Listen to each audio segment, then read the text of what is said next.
Well, today's episode is going to be a two review episode. The first one, as you know, as I promised, TNA against All Odds. This one features, of course, championship matches and special matches. But we will also do, of course, the countdown to Against All Odds, which is the pre show. So don't miss out on anything. So we're going to go from A to Z on this one. And then finally, I think this is one I think many of you probably will be looking forward. We have Worlds Collide, WWE versus AAA, and of course some remnants of TNA if it's possible. But that's exactly what we're going to see. So we're going to see some amazing lucha libre in this entire event, which is going to be a lot of fun. And then, of course, as always, we will cap up our episode as usual with some news updates to give you guys updates on what's been happening in the world of wrestling, such as what events and promotions are thrown out, who's booked, what matches are set, including developments that are happening in the world of wrestling as we speak. So, let's get ready for another episode of Deleted Wrestle Zone.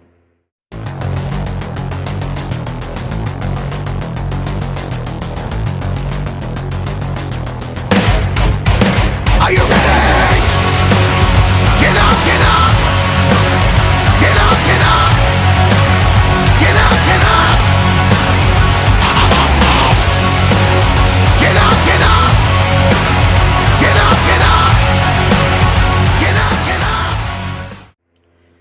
Hey everyone, welcome to Deleted Wrestle Zone, all things that is pro wrestling with AEW, NXT, New Japan Pro Wrestling, TNA, the National Wrestling Alliance, various promotions, wrestlers, matches, and championships.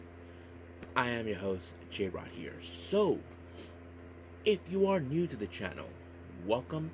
This is a channel we do a lot of pro wrestling reviews from various promotions, not only here in the United States, but also in Japan, Mexico, Canada, Europe, the UK, anywhere in the world where pro wrestling is not as big, but it continues to grow. We also, of course, do discussion videos, talk about various topics such as the wrestlers themselves, the promotions, factions, storylines, whatever we want to talk about. We also, of course, do more news updates. If certain information was unable to be on this episode, we can either put it on the next one or on a separate video by itself.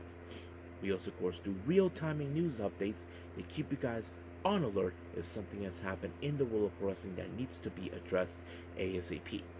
We also, of course, got the Unagi Sayaka watch and various other cool wrestling content as well. So if you like what you see, please subscribe to us or click on that subscribe button. You'll be getting a lot of daily reviews and other cool wrestling content as well. But if you like this episode, please give us a like on the like button or a nice comment in the description down below. Now, enough with the yapping. It's time to call to order. So let's begin with TNA Against All Odds.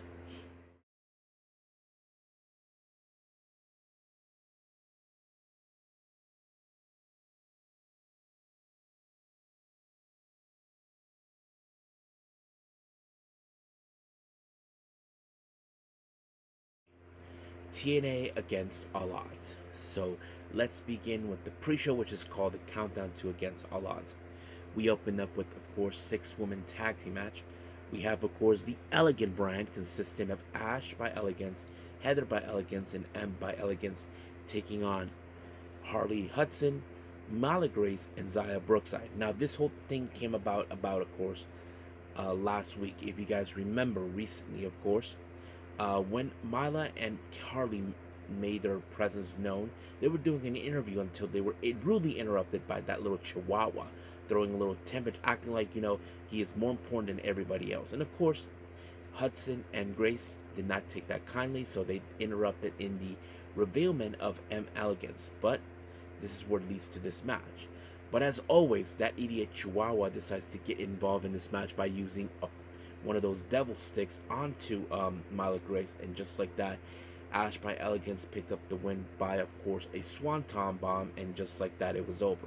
However, once again, during the post-match promo, Chihuahua decided to, of course, talk about how the Elegance brands are now the most strongest team ever. However, well, the most beautiful and, of course, talented team.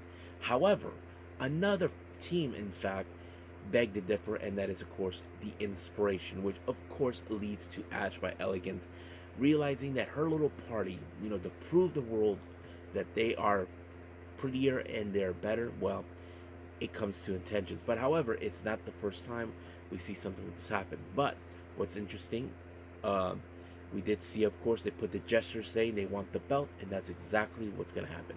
We don't know exactly what's going to be. It's been nearly 3 years, and of course, they have been keeping an eye out what's been going on in TNA, but we'll see. So let's keep on moving forward. Now, we did see during the countdown the order for, as you know, certain cracks are being shown. Mustafa Ali with his recent attitude, and of course Jason Hodge stepping up to Mustafa after what happened this past Thursday. Um, but we did see Tasha Steeles on the phone with somebody. It's still unclear what's going on, but we'll see. Now, Steph DeLanders decided to show up saying that she had enough of hearing what a dangerous individual, of course, Macklin is. She feels like that's a whole horse crap from people saying that, but we'll see what happens. Now, before we actually begin the actual show on the main card, Santino Morel, along with his daughter, show up to do a little promo. But once again, Mr. Stone decided to say, "It's over. You're done. I'm gonna win, and guess what? I'm taking your daughter as my maid." However, Matt Cardona showed up because he's saying he is technically a free agent. He has no personal ties towards WWE or TNA. He did say that he was gonna call it down the middle. Now, Stone thought that he was gonna, of course, take things in his favor, but however, Cardona says that I got screwed over by both TNA and WWE. So basically, the favoritism is the one thing that I think Mr. Stone was probably hoping for, but it did not. But Santino even said during um, this little promo that the Cobra is now legal, so that means he can't do nothing about it. So Stones can't do nothing about it. So we'll see how it goes in the main card. So let's move on to that.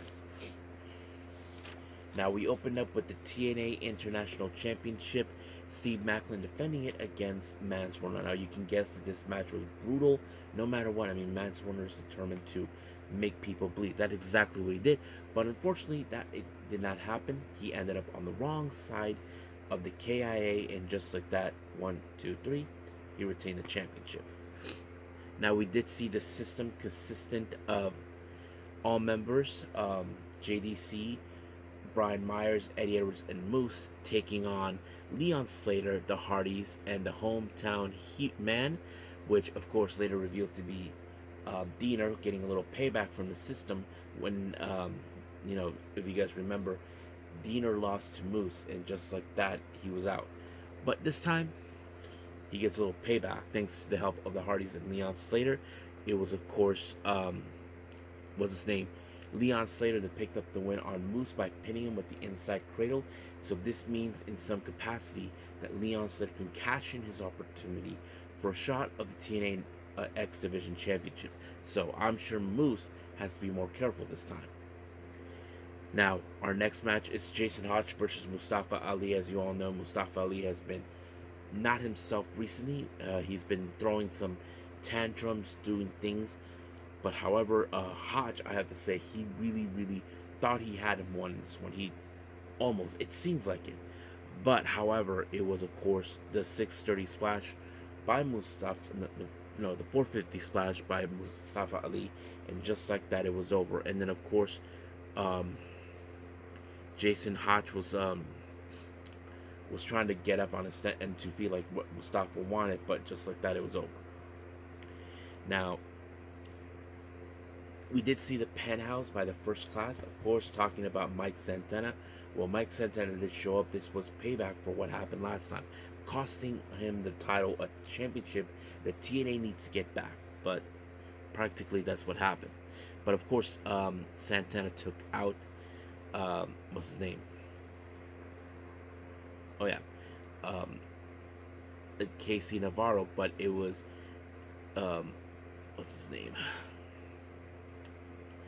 Anyway, yeah, AJ Francis, he in fact attacked him from behind. So just like that, it goes. Now, we did see, of course, Indy Hartwell making her way to the commentary booth where she will witness the TNA Knockouts World Championship on the line. We have Masha Savage versus Li Yingling. You probably can guess it was a very dangerous match. You probably would expect it. But it was, of course, Masha that was able to pick up the win with the Wrecking, which is the small package power driver. And just like that, 1, 2, 3, it was over. However, uh, Masha had a surprise visit from her old tag team partner. We're talking about, of course, Killer Kelly, who we haven't seen for quite some time. Now, for those who don't know, recently behind the scenes, Killer Kelly had to take a leave of absence due to the fact that she was pregnant, but now she had her baby. So, in case anybody asks. So, yeah, that's what really happened. Now, let's move on to the whole thing. Our next match is Frankie Kazarian versus Joe Hendry. Now, Frankie Kazarian, as you all know, he's been, ever since his return to TNA, his now goal was to win the TNA World Championship. However, he felt like, that Joe Hendry has embarrassed the company for losing it to Trick Williams. And now he wants to prove that it should have been him being champion. Like, he thinks it will never happen on my watch. I will never lose it. I mean, come on. It could happen anytime. But yes. But however, of course, Kazarian was able to pick up the win when he pinned Joe Hendry, but he used the ropes as leverage. Ref didn't see it. And just like that, it was over.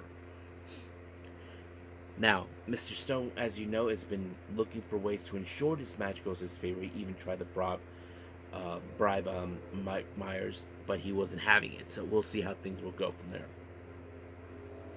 Now, we have the TNA World Tag Team belts. We have the Menace Brothers versus the Rascals. I thought this match was pretty good. Some great moments. We did see a lot of things happen, but however, it was what's his name, Ryan Menace to pick up the one with the Bry by Hollywood ending onto Trey Miguel, and just like that, 1, 2, 3, it was over. Now, we did see the special guest referee for our semi-main event, Santino Marella versus, of course, Mr. Stone. I thought this match was pretty good, but of course, the one thing you have to keep in mind is Stone will do whatever it takes to win. He had Alex Victoria Crawford try to ensure this match goes in his favor, but nothing worked. Santino tried to use the Cobra, but luckily his daughter Ariana did have an extra one, and just like that, 1, 2, 3. That means Santino stays. Well, of course, that Stone is out. So goodbye, Stone. Don't let the door hit you in the butt. Now, our main event is the TNA World Championship. Now, this is something, of course, that Mike Santana has been aiming for a long time, but now he has to get this title back. But unfortunately, someone cost him the title, which is AJ Francis. I mean, AJ Francis decided, I'd rather side with this dude than see you win the title. But nope, that's how he wanted. So we'll see what happens from here on out, because Trick Williams was able to pick up the win when AJ Francis tried to make sure Trick wins the belt. But Elijah was didn't make it through thanks to the trick shot, of course, by Trick, and just like that, it was over. So we'll see what happens. But as of right now, I think we are done. Let's move on with Worlds Collide.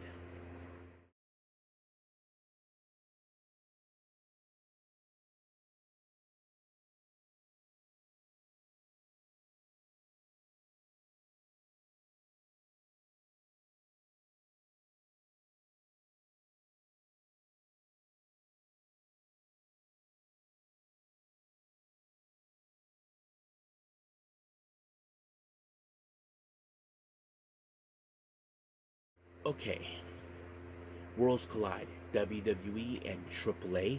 As you all know already, this was something that's been mentioned since last April when we first heard that WWE purchased AAA. And I'm sure many of you are looking forward, of course, seeing many of these lucha libres. I know there's been talks about this little purchase, but I will do the discussion video as soon as possible. But for right now, let's focus on the entirety of this event.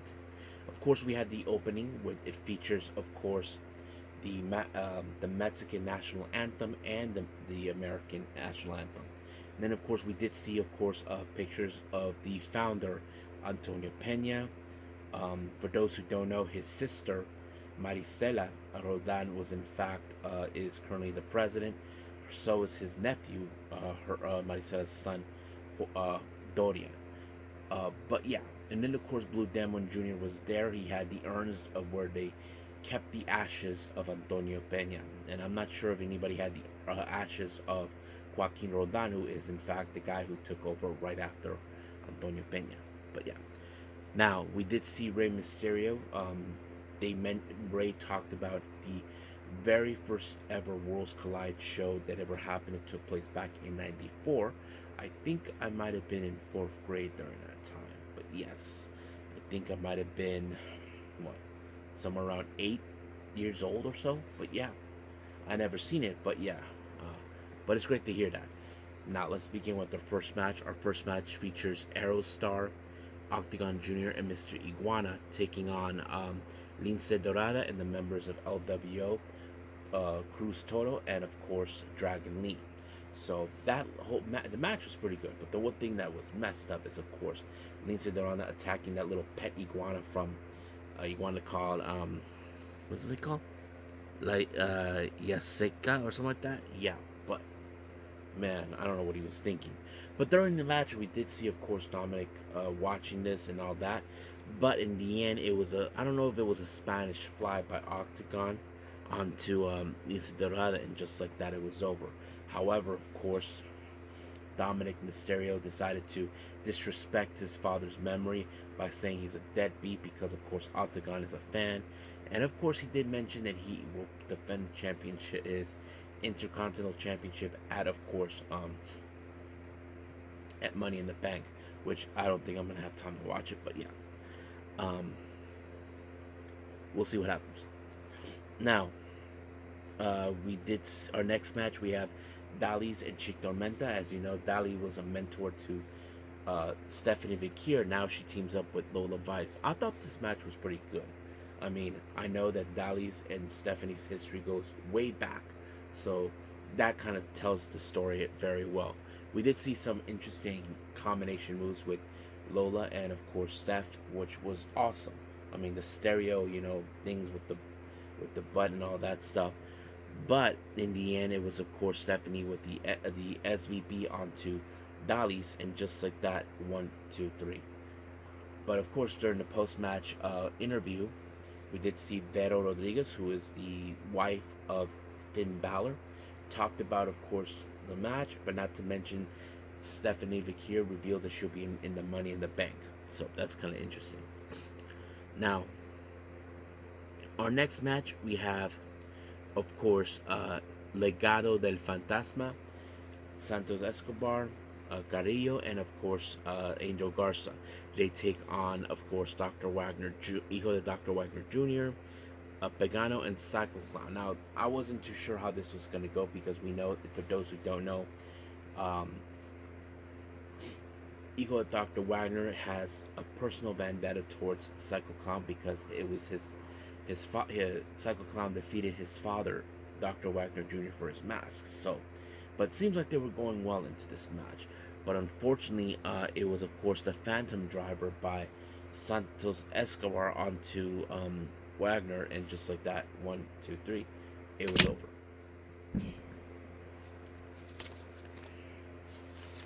Our next match, which is the semi-main event, is the NXT North American Championship in a Fatal 4-Way. Javon Evans, Laredo Kid, Ray Phoenix, and Ethan Page. And of course, Ethan Page, he is not determined to lose this belt no matter what, but he had to deal with some amazing talents in this match. But unfortunately, it was Ethan Page that was able to pick up the one with the twisted grin onto who was it, on Ray Phoenix, and just like that, he retained the belt. Our next match is our main event, the AAA Mega Championship. Chad Gable versus Hijo de Vikingo, who just recently won this title back from what's his name, Alberto Del Rio, but now he defends it against, of course, Chad Gable. And Chad is looking forward to defeat him and take that belt, cinemaze itself in the history books as part of the Lucha Libre chain, even though people don't see him that way. But of course, Chad did whatever it takes to defeat Hijo del Vikingo, and I mean, Vikingo does things in the air that it goes crazy. I personally seen it firsthand on some of the recent AW events that I attended. But yeah, but it was of course the 630 by Vikingo that picked up the win, and just like that, 1, 2, 3, it was over. So I can't wait to see what AAA is gonna do. Hopefully, more AAA talent can appear in WWE, but only time will tell. But as of right now, let's end our episode with some news updates.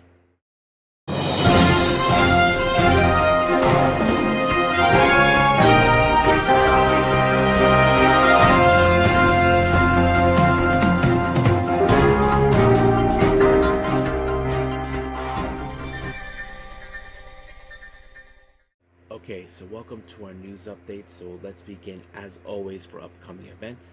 As you know, on June 14th, Wrestling Revolver will have the upcoming Cage of Horrors. They announced a very interesting match. We have like a married couple type of match. A Myron Reed will team up with Killer Kelly. For those who don't know, they're together, and not to mention they have a daughter. They face against Steve Macklin and his wife, Deonna Purrazzo. Deadlock Pro Wrestling has announced for a elimination match taking place at Victory Lap on the 15th of June for the DPW National Championship in Eliminator, kind of like a proving ground match. We have, what's his name? Cedric Alexander versus BK Westbrook. Then we have, of course, Spark Joshi Puroresu of America with Ignite Texas at Redford, Texas on the 29th of June. They announced for Rochelle Rose and Kaya McKenna that will be participating. We do have Progress Wrestling with their upcoming event, Chapter 181, for that will take place on the 29th of June. So yes, we do have, of course, the New Japan Academy with the All Star Showcase taking place on the 2nd of July. They did not, I think, and this will be on July 2nd at the LA Dojo. And then we have Pro Wrestling Eve Mean Girls that will take place on the 4th of July. They announced the Eve International Championship will be on the line. We have Anita Vaughn versus Chris Statlander, so that's going to be interesting. And then we have Banger Zone Wrestling with one of their upcoming events. They announced Bishop Dyer will be being there to, of course, issue a challenge of some sorts. But yeah, so that pretty much it. Prestige Wrestling has announced for two matches taking place on their upcoming Combat Clash. They'll take place on the 13th of July. We have Jordan Oliver, Mustafa Ali, Man Like Darius, and Cody Chun. These four individuals will be in a fatal four-way. And then, of course, we have the Prestige Tag Team belts. Midnight Heat will defend them against Dark Order, more specifically John Silver and Ryan and Evil Uno. Then we have, of course, Texas Wrestling Syndicate. They announced for Bite the Bullets on the 19th of July. Cedric Alexander will be there. Now, for those who don't know, yesterday in the UK, Alex Windor had her last independent matches when she faced Syuri for the IWGP Women's Championship. Well, it just turned out that Alex Windor is now All Elite. For those who don't know, Alex Windor is the wife of Will Ospreay, so you probably can guess that was going to be interesting. Now, Syuri, as you know, defending the belt against Alex Windor, it was now being confirmed that she'll be facing Sareee for defending this championship. I believe it's going to take place on the 21st of June, so that's going to be interesting. And that's going to be for the IWGP Women's Championship. We do have Cedric Alexander has been, of course, mentioned once again. This time they're saying that the TNA have an interest in him, but they're going to wait it out a little bit. I'm not sure exactly what it is. We know that, of course, the Bobby Lashley and, of course, Sheldon Benjamin would love nothing more to reunite with him and do something before he leaves, but we'll see. Mara Sera, formerly known as Jakara Jackson, well, she said that she is gonna show everyone about what she is about. And of course, she actually made the phone call. No, no, what was it? Yeah. So basically, she is going to do the show what people made up before making her way to AEW. Sorry, I'm still half asleep, guys. But yes. Um, but yeah, there was been talk to her to go that she would like to go to Japan, but there's still no confirm of anything yet. But we'll see. Now, Saori Anou, as many of you know, recently she's been kicking it with Unagi Sayaka, which is kind of interesting for those two. One was a former member of Cosmic Angels. One is currently as a member, and they have a strict connection again with Tam Nakano. Let me pull up what Saori Anou mentioned. She talks about Unagi. Uh, this is what she said. When we first met 3 years ago, she said, I've always wanted to meet you and please be my friend. From then on, we would team up and then break up. Then we would meet by chance at a hotel or go lunch only once. I got some hotline messages in the middle of the night. When I watched it, I thought there were people who didn't mix well with each other. That's why I feel emotional to team up tomorrow and go for the belt. And now I've wanted to become someone that I can be comfortable around. It's my first time receiving Una-chan. So yeah, there's been talk that those two been chilling out, but we'll see. Now Brian Alvarez said something very interesting. He said that AEW needs a women's tag team, less men's title. So that's exactly. What do you guys think? Do you think he's right? He mentioned this during the Brian Vinny show. Mina Shirakawa and Tony Storm are the best team. They are effing great in the most on Dynamite. The most love. They love Tony. They love Mia, and they this um, love this march. Mina Tony are great uh, together. They team like they've been training for 10 years. When this match was over, our all I could think was about how do people um how do why don't people have a AEW Women's Tag Team Champions, and that's why aren't they Tony and Mina Shirakawa? This is from Brian Alvarez. I mean, there's been talk about this before countless times, so it seems like maybe. But Tony Storm and Tony Khan is considering it, but we'll see. But as of right now, I'm a bit tired, guys. So let's just call it a day. Well, I hope everybody enjoys this episode. Coming up, I haven't decided yet what I'm gonna do, and I apologize for the way I'm acting this last few moments of the entire episode. I'm extremely tired, guys. I woke up really early in the morning, like around 4:30, and I'm like, damn. But yeah, we'll see what happens on our next episode. But for now, I will see you guys in the next DWZ time, same DWZ channel.